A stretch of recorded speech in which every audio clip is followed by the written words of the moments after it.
Hello વિદ્યાર્થી મિત્રો, તો કેમ છો? તો આજે જે આપણે 20 જુલાઈએ નીટ સ્કેમ પર સુપ્રીમ કોર્ટમાં સુનાવણી હતી તેમાં બ્રેક પહેલાં શું થયું તેની વાત આપણે આ વિડીયોમાં કરવાના છીએ. તો તમે અંત સુધી જોડાયેલો.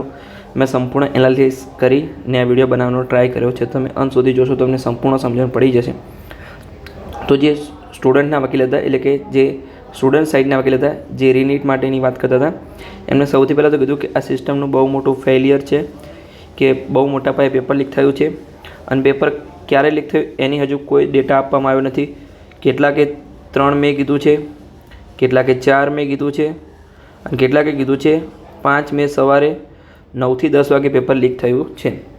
પછી એક જે હરિયાણાની સ્કૂલ હતી, જે હરિયાણાનું ઝંઝર નામનું સેન્ટર છે, એટલે કે આપણે ધારો કે અમદાવાદ હોય કોઈ એવી રીતે હરિયાણાનું ઝંઝર નામનું સેન્ટર છે, ત્યાં હડિયાલ સ્કૂલનું સેન્ટર હતું. ત્યાં એટલે કે તમારે જે પેપર હોય છે એ પહેલાં જે એનટીઆરના સ્ટ્રોંગ રૂમ હોય ત્યાંથી પેપર બેંક દ્વારા તે સેન્ટર પર જાય, એટલે કે તે જે જિલ્લો હોય ત્યાં જાય. પછી તે સિટીમાંથી 2 બેંકમાં પેપર ગયા હતા. એક કેનેરા બેંકનું પેપર હતું અને એક એસબીઆઈ બેંકમાં પેપર ગયું હતું. તો જે હડિયાલ સ્કૂલમાં હતું એમાં પહેલાં એનટીએના જે વકીલ હતા એમના દ્વારા એવું કહેવામાં આવ્યું કે 3 કલાક જે એસબીઆઈ બેંકનું પેપર આપવાનું હતું એની જગ્યાએ કેનેરા બેંકનું પેપર અપાઈ ગયું અને 3 કલાક વિદ્યાર્થીઓએ સોલ્વ કર્યું. પછી એનું સ્ટેટમેન્ટ એમને ચેન્જ કરી દીધું અને એમ કીધું કે ખાલી 30 જ મિનિટ એમને કેનેરા બેંકવાળું પેપર સોલ્વ કર્યું. પછી એમને બદલીને એસબીઆઈ બેંકવાળું પેપર આપવામાં આવ્યું. એટલે વિદ્યાર્થીઓને 30 મિનિટના બદલે ગ્રેસ માર્ક્સ આપવામાં આવ્યા. એના લીધે 720, 719 અને 718 માર્ક્સ આવ્યા હતા, જેનું ઝંઝર સેન્ટર હતું એની હડિયાલ સ્કૂલમાં. એટલે એમને 10-15 મિનિટમાં જ એમનું સ્ટેટમેન્ટ ચેન્જ કરી દીધું. પહેલાં એમ કીધું કે પૂરા 3 કલાક એમને કેનેરા બેંકનું પેપર સોલ્વ કર્યું એસબીઆઈ બેંકની જગ્યાએ, અને પછી એમ કીધું કે એમને પેપર બદલી આપવામાં આવ્યું. એટલે આમાં જ બહુ કન્ફ્યુઝન છે, કંઈ ખબર પડે એવું લાગતું નથી. પછી આગળનું જોઈએ તો કે જ્યાં ઝંઝર સેન્ટર હતું હડિયાલ સ્કૂલમાં, એમાં જે ગ્રેસ માર્ક્સ આપવામાં આવ્યા હતા એમાં સ્ટુડન્ટને 719 અને 718 માર્ક્સ આવ્યા હતા. તેમના પહેલાં ઓલ ઇન્ડિયા રેન્ક હતા 68 અને 69. પછી એમને જે ફરીથી એક્ઝામ લીધી રી એક્ઝામ, એમાં એમનું રિઝલ્ટ આવ્યું 30 જૂને. તેમના રેન્ક છે જે 68 વાળો રેન્ક હતો એને 719 માર્ક્સ હતા. એનો ઓલ ઇન્ડિયા રેન્ક 58,000 સમથિંગ છે, પરફેક્ટ આંકડો ખબર નથી પણ 58,000 છે. પછી એને 718 માર્ક્સ હતા, એનો 69 રેન્ક હતો. એનો રેન્ક હવે 38,000 સમથિંગ છે. એટલે તમે જોઈ શકો છો કેટલો ડિફરન્ટ આવ્યો છે, 68થી 58,000 અને 69થી 38,000. એટલે ગ્રેસ માર્ક્સ આપવા જોઈએ કે નહીં હવે એ તો આપણે એનટીએ જ જાણે કેવી રીતે ગ્રેસ માર્ક્સ આપ્યા છે. આગળ આપણે વાત કરીએ તો પછી આગળ ડાયરેક્ટ સીકરની વાત આવી ગઈ, જે રાજસ્થાનનું સેન્ટર છે. રાજસ્થાનનું સેન્ટર છે સીકર. જે તમને ખબર છે, મેં કાલના વિડીયોમાં વાત કરી હતી કે સીકરનું રિઝલ્ટ છે એ કોટા કરતાં પણ વધારે આવ્યું છે. કોટા તમે જાણતા હશો, કોટા ફેક્ટરી વેબ સિરીઝ જેને પણ જોઈ છે કે કોટા એક એજ્યુકેશન હબ છે.